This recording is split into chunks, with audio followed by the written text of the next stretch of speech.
nation that is changing with the times, but it's so, so complicated. If your mother is like mine, all that she wants are the stars and the moon, a son with a wife and a big living room. Hello! Salut!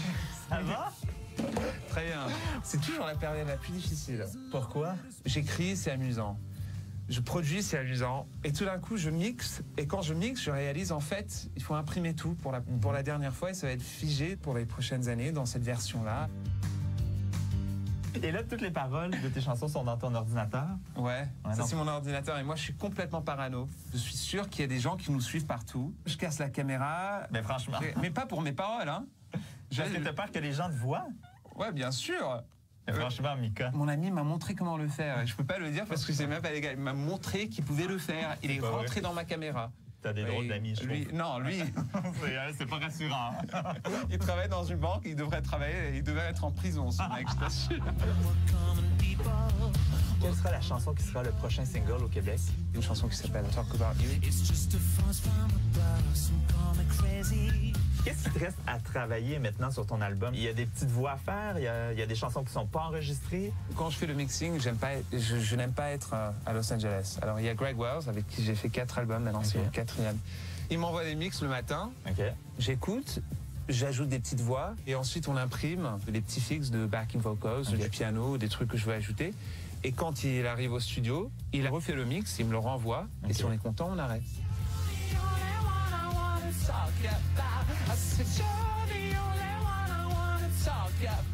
Et là, en ce moment, là, on est à la fin février. Oui. Donc, toi, ta date butoir, c'est laquelle? C'est printemps. C'est une date, je sais qu'elle n'est pas vraie, mais au moins ça me donne quelque chose. Parce que je suis un peu libanais et je suis un musicien. Alors je suis artiste et libanais, une combinaison totalement atroce dans le timing. Très créatif, mais timing, on oublie. La dernière fois, à Milan, tu m'as dit, quand on se verra à Londres, je vais te donner le titre. Me voilà à Londres. J'ai pas de titre. Mais c'est pas vrai. Oh, je te jure, je cherche. Mais j'ai pas besoin de titre, j'ai besoin de livrer un titre dans 2 semaines.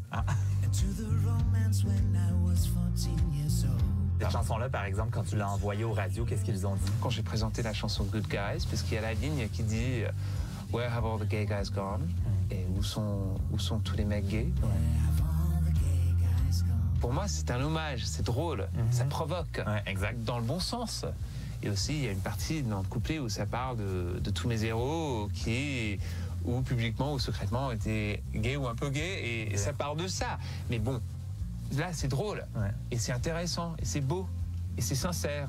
Mais eux, ils ont peur. Mais eux, ils ont peur. Alors la maison de disques, ils ont vraiment peur de cette chanson, parce qu'ils se disent, comment communiquer tout ça, c'est un peu trop compliqué.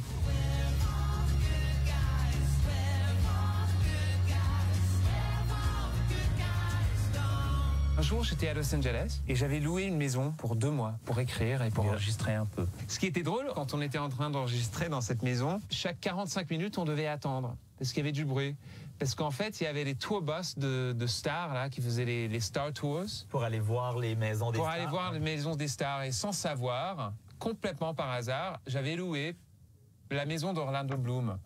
Alors, chaque 45 minutes, juste devant la pièce où on faisait l'enregistrement, il y avait « And ladies and gentlemen, to your right, you can see the house of Orlando Bloom from Pirates of the Caribbean. » Et on entendait tout le monde dire « Ah !» Et un jour, j'étais en train de sortir et je regarde pas et je sors du driveway dans la voiture et j'entends « Everybody, say good morning Orlando !»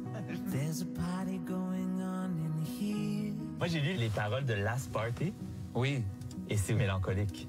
Last Party, c'est très dur. J'ai lu une histoire qui parlait de Freddie Mercury.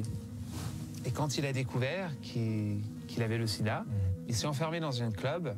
Il a eu une fête pendant 3 jours.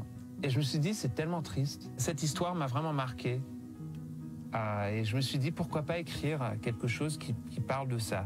Alors, je me suis dit, c'est quoi le refrain le plus EDM, le plus bête? Alors, if it's the end of the world, let's party like it's the end of the world. On peut imaginer des mecs dans des tank tops, là, à Miami, sur la plage, en train de faire ça.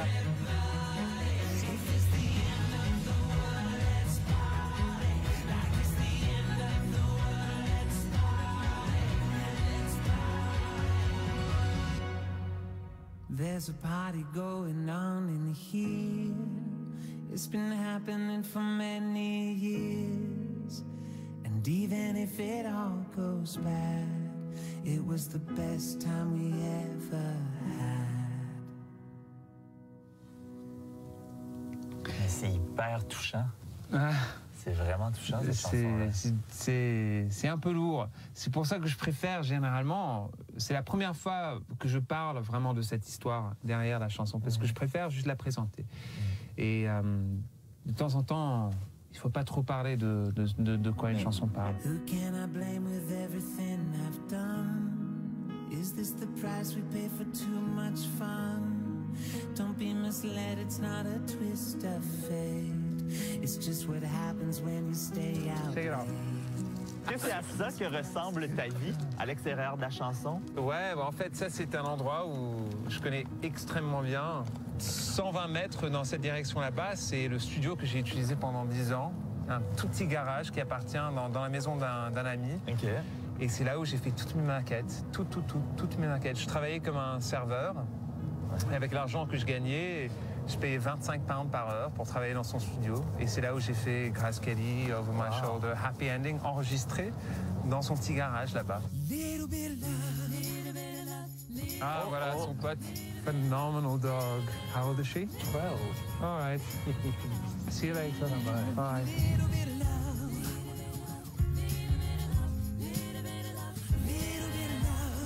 C'est ton école? C'était mon école, de 8 jusqu'à 13-14.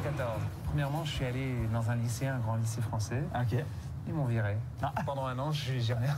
J'ai fait de la musique et ensuite je suis venu là. Est-ce que tu as une photo? Oui, il y en a une. Je suis là.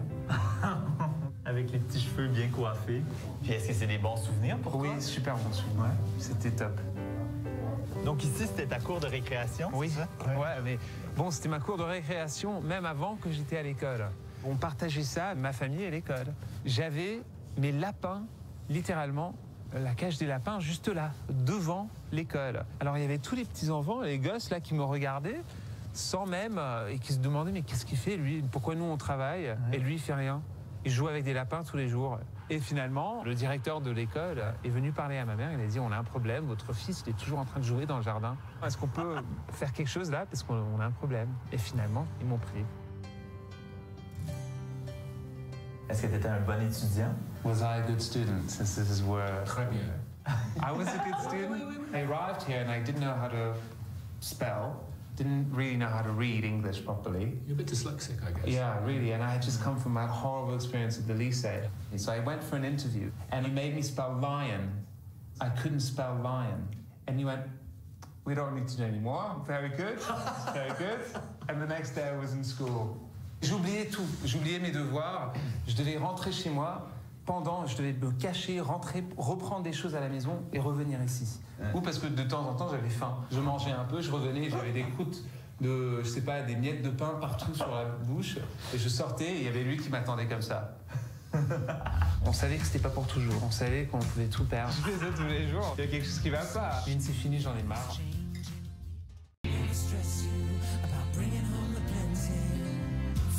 I love this one. Dans cette photo-là, il y a un sens d'humour. Il n'y a aucune protection. Non, pas du tout. J'aimerais bien l'idée qu'ils sont un peu suspendus dans l'eau. Tu veux que ce soit un peu plus Plus mystérieux, exactement. Et vous en êtes où en ce moment pour le prochain album? Là, on teste. Alors, on a beaucoup d'éléments. On a beaucoup de travail à faire. On a beaucoup de travail, mais c'est pas mauvais. C'est pas du mauvais travail. Mais Toi Yasmine a qui ne l'air dors pas la nuit. Yasmine a l'air complètement découragée. Non, ça va. Je dessine aussi. Oui, oui. Et... Mais lui, il dort pas parce qu'il est en studio toute la nuit. Alors, c'est la même chose. En ce moment, comment faites-vous pour travailler sur une pochette si vous n'avez pas de titre pour cet album-là? Non, en fait, le titre, il vient toujours avec les illustrations en même temps. Et alors maintenant qu'on a commencé avec les illustrations, ça aide à former un peu l'idée. Alors, tu arrives vers quoi? Ah, tu creuses. Essaye. Non, je dis rien. Tu lâches pas. Je lâche pas le morceau. Mais on a hâte de voir le résultat final. Nous aussi. Oh. Dans combien de temps, là? Dans 3 semaines. En 3 semaines. 3 semaines. 2 semaines et demie, 3 semaines. Salut. really? Oui, really. Okay. Out. Ouais. Bye bye! It's a major conversation that is changing with the time. Ça fait combien de temps que tu vis ici? Ça fait 5 ans. Dans quel contexte vous êtes arrivé à Londres, ta famille et toi? On a eu des moments un peu difficiles à Paris. Mon père avait vraiment du mal avec son boulot. Okay. On savait que ça allait pas trop bien. On le savait quand ils étaient en train de prendre toutes nos affaires. Ouais. Et mon père avait le potentiel de trouver un autre job ici à Londres. On a déménagé dans la voiture, on est arrivé à Londres. Quand on est arrivé, on a habité dans un bed and breakfast. Il y avait une salle de bain à la fin du couloir et toutes les chambres sur notre étage devaient partager la salle de bain. Qu'est-ce que tu as appris de ces années-là? On était gâtés dans un sens qu'on avait toujours l'attention de nos parents, mais dans un autre sens, dans les choses matérielles, on savait que c'était pas pour toujours. On savait qu'on pouvait tout perdre. On comprenait ce que c'était d'avoir une belle vie, on comprenait aussi ce que c'était d'avoir rien et de vivre avec des huissiers pendant des années qui venaient frapper. On avait toute une technique pour se protéger des huissiers, pour faire se semblant, cacher, pour se cacher. On savait tous les loopholes légales qu'on devait dire, comme ça ils ne pouvaient pas rentrer. Et, mais non, mais il y a beaucoup de gens qui sont dans la même situation que nous on était. Est-ce que tu t'intéresses à la monarchie? La monarchie. Ouais. Mais quelle question. À Londres, on dirait que c'est Buckingham Palace, c'est la reine. Je suis en train de dire la même chose que tout le monde à Londres, ils habitent au Buckingham Palace. Non, mais c'est vrai. Est-ce que vous avez un accès à la monarchie? Moi, personnellement, non. Ben, non? Non. Non. Tu vas pas chanter à Buckingham Palace? Tu vas jamais chanter pour Kate? Écoute, il y a tout ce côté-là, très chicos, avec la reine et tout ça. Ensuite, il y a la réalité. La société est très haute, j'aime pas. J'aime pas du tout. En fait, je suis contre. Mais Ah bon, ouais? ça, c'est quelque chose d'autre. Mais ce qui est fascinant avec toi, c'est que tu es vraiment quelqu'un d'accessible. Tu sais, il n'y a pas beaucoup de vedettes internationales comme ça qu'on peut aller prendre une bière. Elle est assez grande, hein? Oui, c'est toute une bière. Je t'ai pas vu dans la rue, je t'ai dit allez viens prendre une bière. Alors, si je fais ça tous les jours, il y a quelque chose qui va pas. À partir de quel moment tu t'es mis à t'appeler Mika? Ah non, mon vrai nom il est Michael. Ouais. Mais mon père s'appelle Michael. Ils savaient pas que j'étais un garçon, mais ils ont dit si c'est un garçon, on l'appelle Mika. Mais tu peux avoir, elle a dit à mon père, toi tu peux avoir la satisfaction que sur son passeport ça dit Michael Holbrook Penniman Jr. Mais elle a dit, il sera Mika Penniman. J'ai changé, c'était M-I-C-A.